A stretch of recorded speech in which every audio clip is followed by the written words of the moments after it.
I never thought my marriage would end over a dog, but there we were in our spacious penthouse living room, the city lights twinkling through floor-to-ceiling windows like stars mocking the darkness that had settled between us. Me standing by my custom-designed marble kitchen island, still in my silk pajamas, clutching the family counselor's report that had arrived that morning, while Marcus, my husband of 10 years, methodically folded his expensive suits into a leather suitcase like he was preparing for another one of his business trips. Only this time he wasn't coming back. The afternoon sun cast long shadows across our polished hardwood floors as he looked at me with those cold, calculating eyes I'd grown to recognize and said with chilling precision, "I'm taking Max. You get the kid." No discussion about Lucas's feelings, no consideration for what this would do to our son. Just that brutal dismissal. Max is our golden retriever, the gentle giant we adopted 3 years before Lucas was born. He's woven into every memory of our family life. Sleeping beside Lucas's bed when he had nightmares, chasing him through Central Park on weekends, even helping me carry design materials from my home office like he understood my work mattered too. And Marcus just claimed him like another asset to be divided, another piece of property to control. I remember feeling my designer coffee mug slip from my trembling fingers, the sound of porcelain shattering against marble echoing through our suddenly hollow home. I opened my mouth to say something, anything, but then Patricia's voice cut through the tension like a blade. Patricia, his mother, always positioned strategically close enough to deliver her cutting remarks, never far enough to offer genuine help. She stood near our custom oak door, dripping in her usual costume jewelry and wearing that smug expression I'd learned to dread. "Well," she chuckled, adjusting her fake pearls with theatrical flair. "At least the dog has good breeding." They laughed together, a cruel harmony that made my stomach turn. Laughed like Lucas was some damaged consolation prize I'd have to manage while they walked away with everything valuable. Like being a full-time mother during a divorce was the punishment I deserved for daring to want more from this marriage. The oxygen seemed to vanish from our climate-controlled penthouse, but I refused to give them the satisfaction of seeing me break. I didn't scream at their cruelty. I didn't collapse under the weight of their contempt.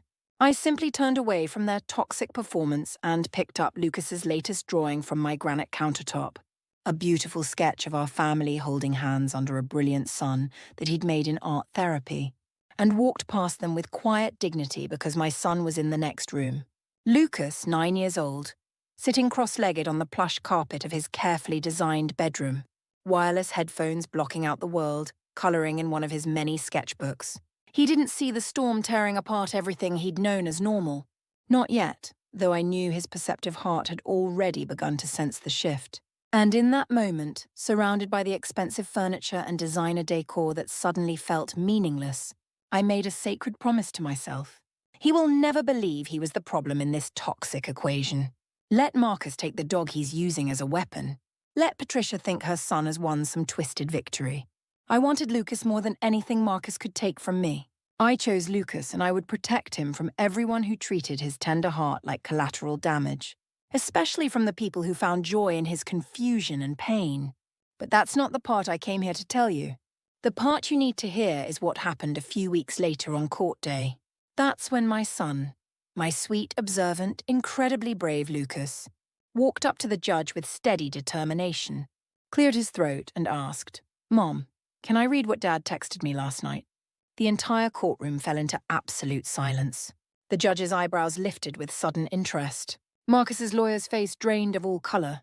Patricia, sitting behind us in her navy blazer and superior expression, looked like she'd been struck by lightning.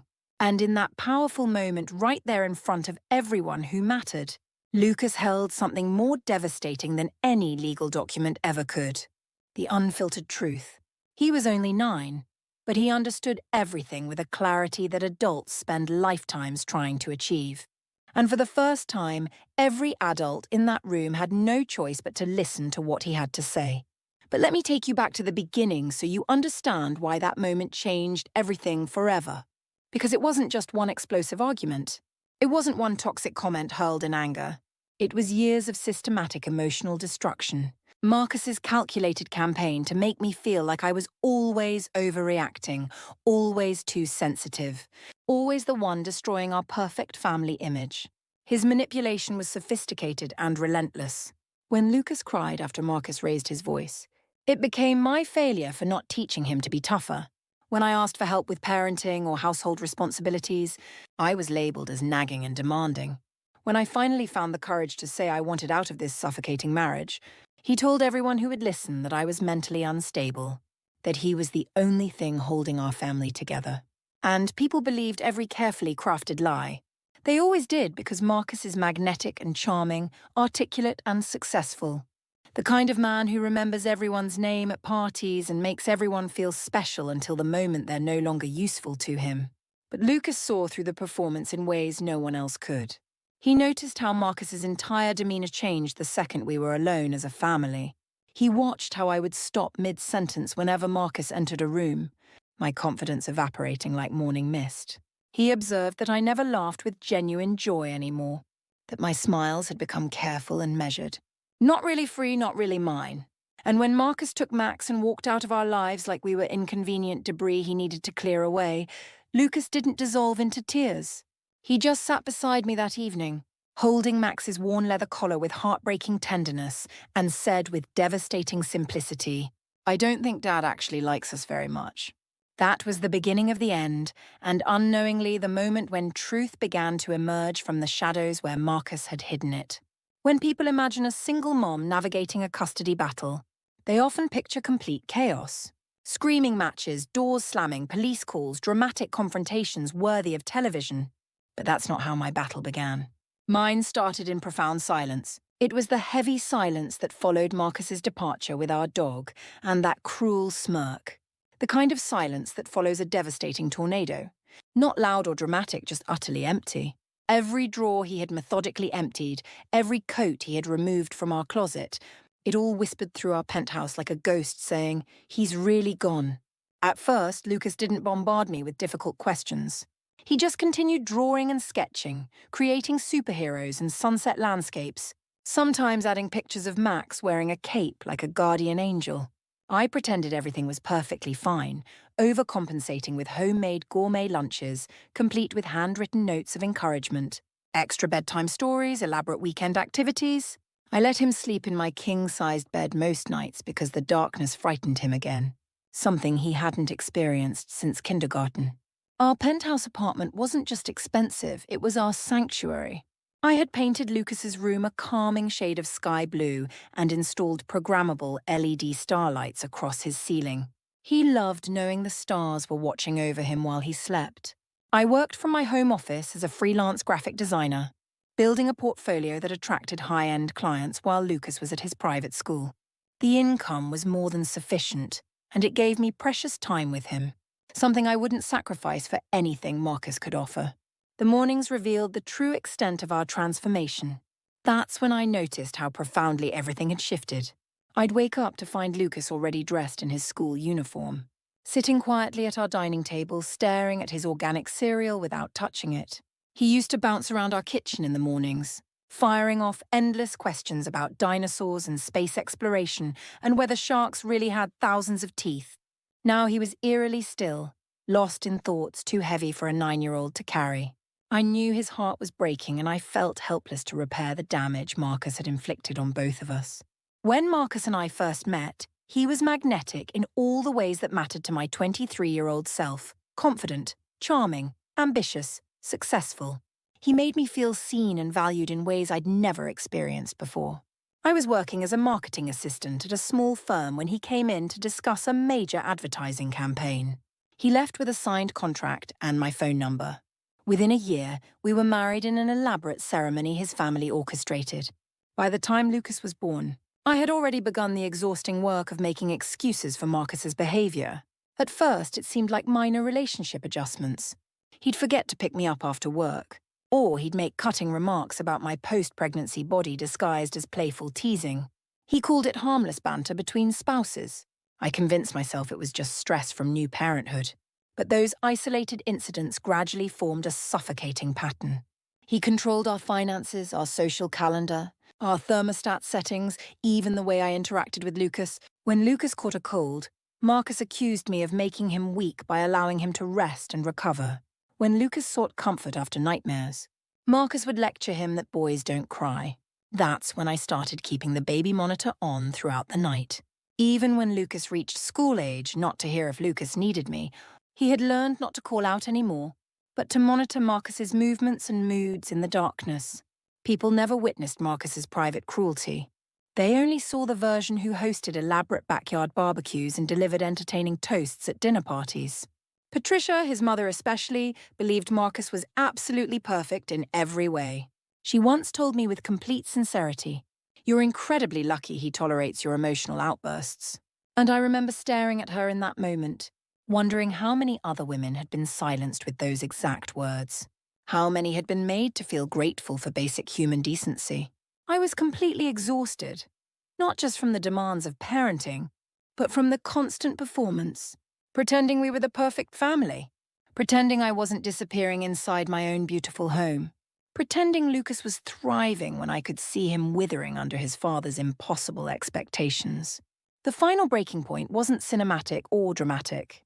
No affair discovery, no explosive confrontation. It was an ordinary Tuesday afternoon in our kitchen. Marcus came home from work, tossed his keys onto the marble counter with casual indifference, and asked whether Lucas had completed his spelling homework. I confirmed that he had. Marcus nodded and said with devastating casualness, "Good. Because I don't want him ending up like you, barely managing to keep your life together." He delivered this crushing blow like he was commenting on the weather, then walked into his office to check emails. That night, I waited until he was deeply asleep. I slipped out of our bed, walked to our master bathroom, locked the door and collapsed on the heated marble floor. I didn't cry from sadness, but from the overwhelming relief of finally knowing I was completely finished with this destructive marriage. It took 3 more weeks of careful planning before he actually left. And when he did, he didn't pack quietly or respectfully. He took Max, his dignity, and any remaining humanity he possessed, then told me with cold finality, "You get the kid." That phrase replayed in my mind like a broken record player. You get the kid. As if Lucas was some unwanted item being distributed in a divorce settlement. But the truth I held on to was this. I desperately wanted Lucas because he was kind, empathetic, brilliant, and observant. He understood people and emotions in ways that left adults amazed. And if Marcus couldn't recognize the incredible value in that beautiful soul, then Lucas was better off without his toxic influence. I didn't realize then how much Lucas had been quietly observing and processing. I didn't understand how much pain he'd been carrying alone. But I would discover the full extent soon enough, and so would the judge who would determine our future. The first custody mediation session took place in a sterile downtown office building with beige walls, uncomfortable leather chairs, and a pathetic fake fern in the corner that was supposed to create a neutral, calming atmosphere. It failed completely. Marcus strutted in 15 minutes late, wearing an expensive blazer and flashing his practiced charming smile like he was the one being interviewed for a prestigious position. Patricia followed behind him uninvited, smugly establishing herself in the waiting area with a Tupperware container of homemade banana bread that she offered to the receptionist. Like we were all attending a friendly family gathering, I sat across from Marcus and watched him deliver his carefully rehearsed performance. Polite, calm, the concerned and committed father. He spoke eloquently about routine, stability, and his deep dedication to Lucas's overall well-being and future success. Every calculated word made my skin crawl because I knew exactly who he really was when the cameras weren't rolling. He was requesting shared custody with alternating weeks. Week with him, week with me, split down the middle. I was absolutely stunned. This man hadn't called Lucas a single time since walking out of our lives. Not one FaceTime call, not even a brief text message. When he came to collect his remaining mail, he stood outside our door like a complete stranger, and never once asked about Lucas's well-being, his school performance, or his emotional state. And now he wanted half of Lucas's precious childhood handed back to him like ordering takeout. I tried desperately to maintain my composure, but the words rushed out before I could stop them. He doesn't even check on his son. He doesn't show up for anything important. Why should he get half of Lucas's life? Marcus leaned back in his chair with that infuriating smile and said with absolute conviction, "Because I'm his father. That's all the reason I need." That's when the horrible truth became crystal clear. This wasn't about Lucas's happiness or well-being. This was about control, about winning at any cost, about maintaining his perfect public image. And Marcus definitely wasn't fighting this battle alone. Patricia began inserting herself into every aspect of our lives with surgical precision. She'd email me passive-aggressive messages like, just checking to ensure Lucas is getting proper nutrition. He looked a bit pale in that recent school photo. Then there were the calculated school appearances. Marcus would suddenly materialize unannounced during pickup time, wearing his world's greatest dad hoodie. Waving enthusiastically to other parents, handing Lucas organic granola bars like he was the provider of the century. And Lucas looked completely confused and uncomfortable during these performances. He stopped smiling during our morning routines.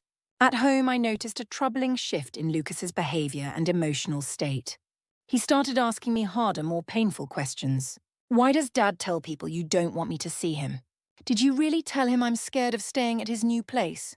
Is it wrong to cry when I miss Max so much it hurts? That last question absolutely destroyed me. He missed our dog so intensely that he began drawing Max into all of his family portraits.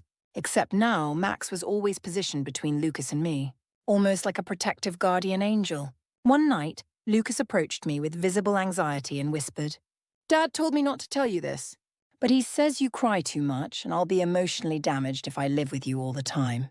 I immediately sat down on our hallway floor and held him close to me. I didn't cry, even though every instinct screamed at me to break down. I couldn't afford to give Marcus that kind of ammunition. Instead, I began documenting absolutely everything. I kept a detailed journal, saved screenshots of every manipulative message Marcus sent. I made copies of the emails Patricia occasionally sent directly to me. Messages like, if Lucas doesn't learn proper discipline, he'll end up weak like your side of the family. Meanwhile, Marcus was becoming increasingly bold with his psychological warfare. He started sending Lucas text messages like, "Your mom said no to our plans again. What a surprise." Or, "I wish I could spend more time with you, but your mom wants to keep you away from me." It was textbook parental alienation designed to poison Lucas against me. But trying to explain emotional abuse to a family court judge felt like trying to prove the existence of ghosts. My lawyer, Rebecca, was experienced but realistic about our challenges. She told me directly, unless there's documented abuse or something concrete on paper, judges prefer balanced custody arrangements. They won't favor one parent without solid evidence.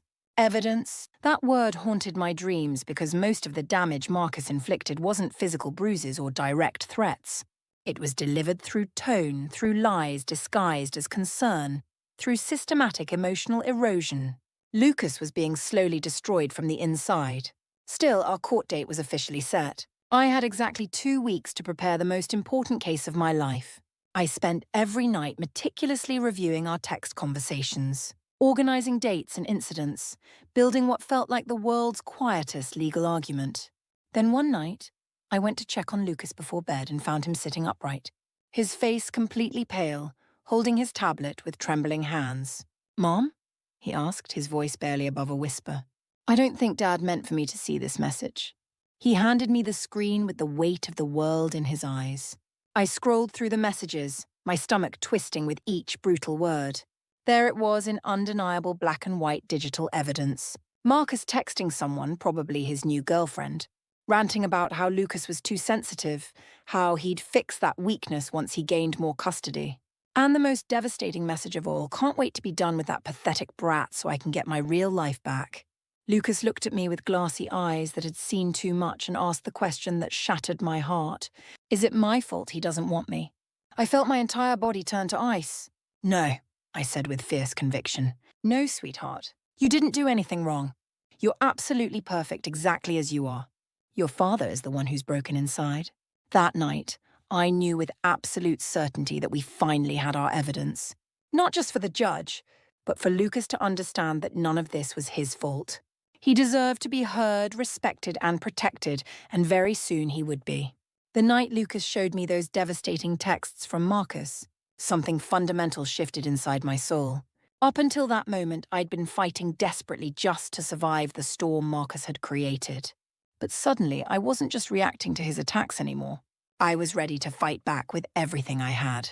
I sat on Lucas's bed holding that tablet, reading Marcus's words over and over until they were burned into my memory. Can't wait to be done with that pathetic brat so I can get my real life back.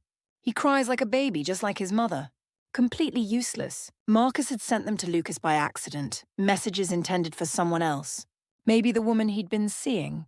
or one of his buddies who listened to his fabricated, struggling single dad sob stories. But now it was too late for damage control. Lucas had seen the truth, and so had I. I took a deep breath and looked at my precious son. His face was pale and withdrawn, like he was trying to disappear completely into his blanket. He didn't want empty comfort or false reassurance. He wanted honesty even when it hurt. "Did you read all of it?" I asked gently. He nodded slowly. I didn't want to keep reading, but I couldn't make myself stop. I thought maybe I really was a bad kid. "No," I said immediately with absolute conviction. "You are not bad, Lucas. He's wrong about everything. He's so completely wrong it's heartbreaking." And I meant every single word with my entire being. This wasn't just about winning a custody battle anymore. This was about breaking a generational cycle of emotional abuse, making sure Lucas didn't grow up believing love was something you had to earn by being silent, by pleasing people who didn't deserve your beautiful heart. So I printed every screenshot, labeled them chronologically by date, and backed everything up on multiple flash drives. I contacted Rebecca, my lawyer, first thing the next morning. Her voice became tight and focused as I read her some of the most damaging messages. "This is significant," she said. "This could change everything. But are you absolutely sure you want Lucas to testify?" That question stopped me completely cold. I hadn't even considered putting him on the witness stand. The idea made my stomach twist with protective anxiety. He was only 9 years old. I didn't want him trapped in courtroom drama, interrogated by cold attorneys, or forced to stare his father in the eye while reliving this trauma. But then I remembered something Lucas had said after Marcus abandoned us. "You always tell me to speak up when something isn't right. Is this one of those times?" He genuinely wanted to speak his truth. That made all the difference in the world. So I sat him down at our kitchen table with apple juice and graham crackers and asked as gently as possible, "Lucas, you don't have to do anything you're not ready for. But if you want to talk to the judge, if you want to tell him how you really feel, I'll be right there beside you the entire time." He looked at me with seriousness far beyond his years and said, "Can I show him what Dad wrote about me? The judge needs to know the truth, right?" I blinked back tears of pride and heartbreak. Yes, baby, he absolutely does need to know. The next few days passed in a blur of intense preparation. Rebecca arranged for all the evidence to be officially submitted to the court. We created a detailed timeline of events, built a compelling narrative, filed for Lucas to provide a formal statement that would be reviewed by the court beforehand. Meanwhile, Patricia started appearing at Lucas's school again with increasing frequency. Once she tried to hand him a gift during dismissal, some action figure with a little card that read, "Daddy's fighting hard for you." Lucas brought it straight to me and asked with uncomfortable intuition, "Why does this feel like a trap?" Because it absolutely was a trap. I reported the incident immediately. Rebecca filed an official complaint. Marcus predictably texted me accusingly that I was using Lucas as a weapon against him, that I was weaponizing an innocent child. Classic psychological projection from someone who had been manipulating Lucas for months. But I refused to take the bait this time. Instead, I kept Lucas close and safe. We talked every single night, not about the upcoming court battle, but about his feelings, his fears and what made him feel strong and confident. He asked thoughtful questions, and I answered with complete honesty. No sugarcoating reality, no false promises about easy solutions. The night before the hearing, Lucas couldn't fall asleep. He lay beside me in the darkness, quiet and thoughtful, and whispered, "What if the judge doesn't believe what I have to say?" I turned to face him, brushed his soft hair back from his forehead, and said, "The truth doesn't need to be loud or dramatic to be real and powerful. Just speak from your heart with honesty. That's all you need to do." He didn't say anything after that, but he reached for my hand and held it tightly throughout the night. The next morning, we got dressed together in comfortable silence. I chose a navy dress with simple pearl earrings. Lucas wore his school uniform, freshly pressed, with his favorite red sneakers. He told me they made him feel brave and confident. Outside the courthouse, Rebecca met us with her briefcase and a solemn, reassuring nod. Marcus was already there, pacing nervously in an expensive charcoal suit, flanked by Patricia and a man I assumed was his attorney. He glanced at me once across the courtyard. I didn't acknowledge him at all. We walked through the security checkpoint, signed in and took our designated seats. I looked down at Lucas and whispered, "Do you still want to do this?" He nodded with determination. "I'm ready, Mom." And for the first time in months, I truly believed we were going to be okay. Because this time, the truth wasn't just written on paper. It had a voice, and it was about to be heard by everyone who mattered. The courtroom felt colder than I had expected. The walls were painted an institutional beige. The chairs were uncomfortably stiff, and everything smelled faintly like old paper and stale coffee. Still, it was the profound quiet that I remember most vividly. That thick, waiting silence before a judge makes their entrance. The kind of silence where you can hear every paper rustle and every heartbeat echoing in your chest. Lucas sat beside me at the petitioner's table, swinging his feet slightly above the floor, trying his best to look brave and composed. He held his small notebook in his lap, the one where we had carefully practiced his statement just in case he needed it. His red sneakers peeked out from under his pressed school pants, and I could see how tightly he was clenching his small fingers together. Across the room, Marcus sat perfectly upright, completely rehearsed in his tailored suit that probably cost more than most people's monthly rent.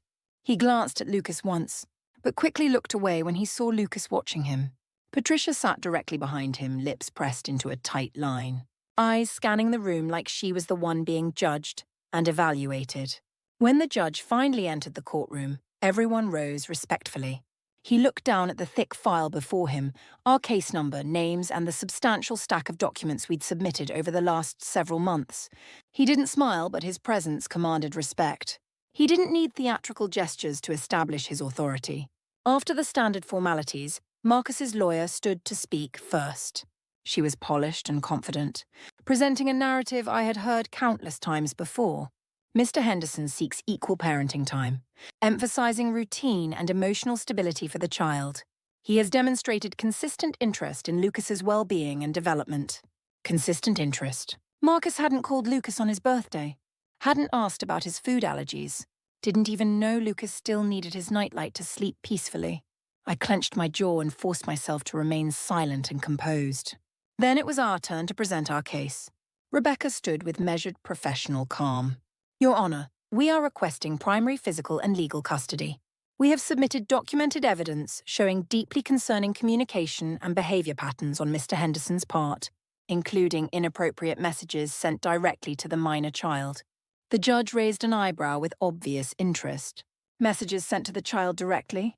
Rebecca nodded gravely. Yes, Your Honor. And with the court's permission, Lucas would like to address the court personally. There was a pause, a meaningful pause that felt like the entire room was holding its breath. The judge leaned slightly forward in his chair. Are you certain about this, son? Lucas glanced up at me with those brave, beautiful eyes. I gave him the smallest, most encouraging nod, and he slowly stood up. I want to say something important, he said, his voice soft but absolutely clear. The judge gestured him forward with gentle respect. Come on up, Lucas. Take all the time you need.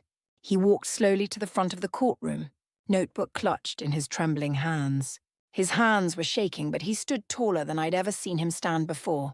He opened his notebook carefully and took a deep, steadying breath. My dad sent me some messages. I wasn't supposed to see them, but I did. And I think the judge should know what he really thinks about me. The entire room went completely still. Rebecca handed the bailiff our printed screenshots. The judge flipped through the pages methodically as Lucas read the words aloud from his own copy. Can't wait to be done with that pathetic brat so I can get my real life back, Lucas read, his young voice catching slightly on the cruel words. He looked directly at the judge with heartbreaking courage. He was talking about me. I'm the brat. A sharp gasp came from somewhere in the gallery behind us. Patricia shifted uncomfortably in her seat, suddenly looking pale and shaken. Marcus's lawyer turned to stare at him, her mouth slightly open in shock. And Marcus just sat there staring down at the table, his jaw clenched so tightly it looked like it might shatter. Lucas continued reading with incredible bravery. He cries like a baby, just like his mother. Completely useless. He looked up again, meeting the judge's compassionate gaze. My mom doesn't cry all the time like he says. She's actually really strong. She helps me when I'm scared of things. And I don't think I'm useless. The silence in that courtroom was absolutely profound. The judge folded his hands thoughtfully and spoke with gentle respect. Thank you, Lucas. That was incredibly brave of you. Is there anything else you want to tell me? Lucas hesitated for just a moment, then said with quiet dignity, I don't want to live somewhere where I feel like I'm a problem that needs to be fixed. I just want to feel safe and loved. And that was it. The most powerful testimony anyone could have given. He walked back to me with steady steps. And I pulled him close, whispering, "You were absolutely perfect." He nodded against my shoulder, holding on just a little tighter than usual. The judge cleared his throat and looked directly at Marcus with undisguised disappointment. "Mr. Henderson," he said, his tone notably sharper than before, "do you have any explanation for these messages your son just read?"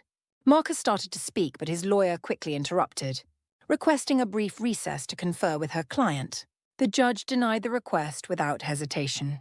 "I've seen and heard enough," he said with firm conviction. The court's primary responsibility is to act in the child's best interests above all else.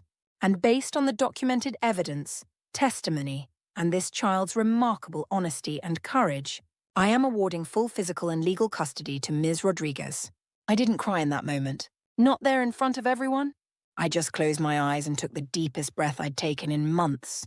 Marcus didn't argue or protest. He just continued staring at the table, completely cornered by his own written words.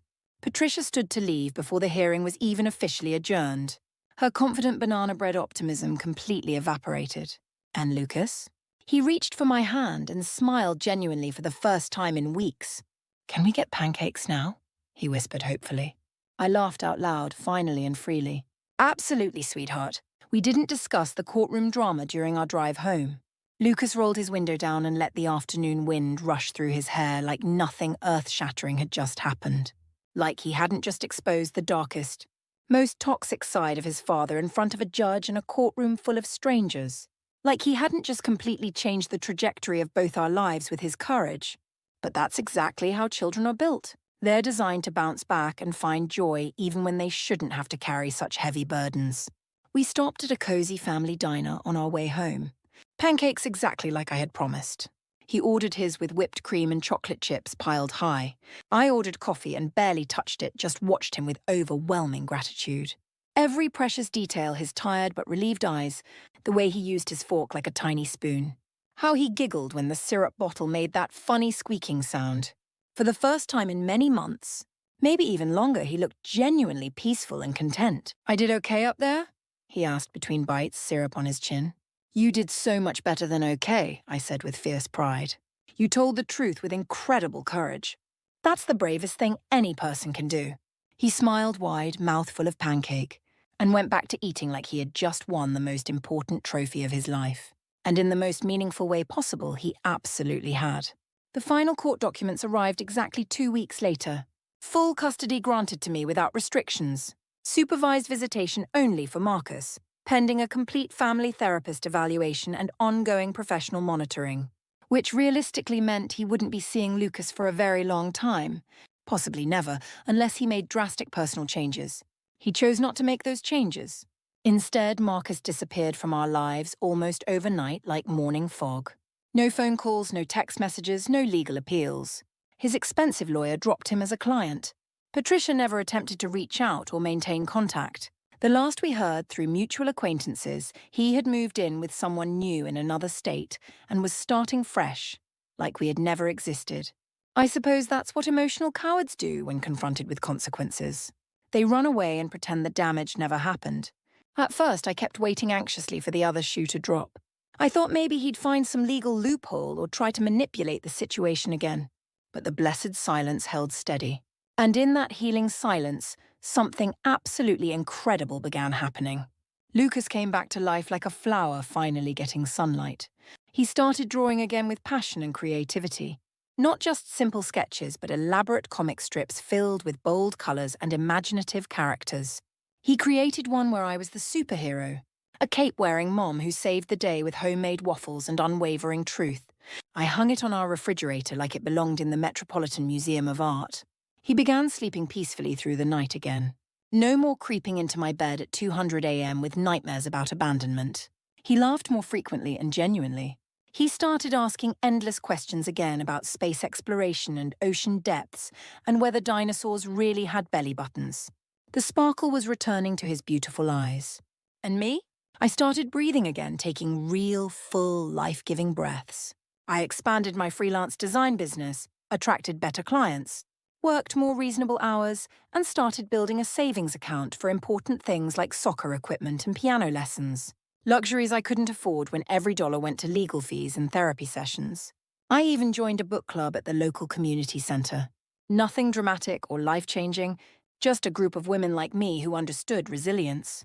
Tired sometimes, but healing and growing stronger in ways we hadn't known were possible before our trials. People sometimes ask me if I hate Marcus, if I would drag him back to court if he ever tried to reappear in our lives. The honest truth is I don't hate him anymore. I don't have emotional space or energy for that kind of toxicity. What I feel now is profound sadness for the father Lucas could have had and deserved but never received. For the man who could have been someone's safe harbor and chose control and manipulation instead. For the wounded boy inside Marcus who probably never learned how to love without using it as a weapon or bargaining chip. But I don't carry his emotional weight anymore. I stopped the exact moment Lucas stood up for himself and spoke his truth with courage. I do still talk about that transformative day in court regularly, not because it was dramatic or victorious in a traditional sense, but because of what it represented fundamentally. It meant Lucas's voice mattered and deserved to be heard. It meant a child could be believed and respected, not just dismissed because he was young or small or told what adults wanted him to think. It meant the destructive cycle stopped with us right here, right now. And if there's one thing I'd tell anyone who might be watching this, any mother who feels invisible and erased, any child who feels unseen and unheard, it's this simple truth: you are not powerless, even when everything feels hopeless. Not when you have truth on your side. Not when you have love guiding your decisions. And definitely not when you have the courage to speak up for what's right. Marcus took our dog Max. He thought he was walking away with something valuable, something obedient and easy to control. He left me with just the kid. And let me be absolutely clear about something. I got the infinitely better deal, because my son Lucas is brave beyond measure. He's honest when honesty is difficult. He's growing up understanding that love doesn't come with impossible conditions, and that being kind and sensitive is never a weakness to be ashamed of. That courtroom didn't just change a legal custody arrangement on paper. It gave my son back his voice and his sense of self-worth. And it gave me back my life and my purpose.